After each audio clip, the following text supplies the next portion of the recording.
Alright, before we start, you must know the notations of Rubik's Cube.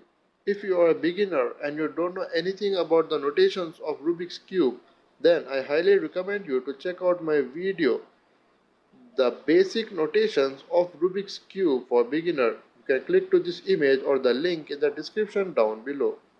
Alright, in order to achieve the pattern, follow the algorithm very carefully.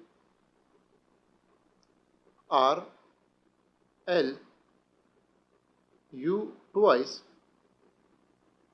R, L prime, U twice, F twice,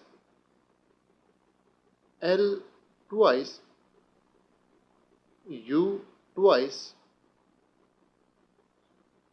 F twice, then again U twice, and then again F twice, R twice, U twice, and in the end R twice.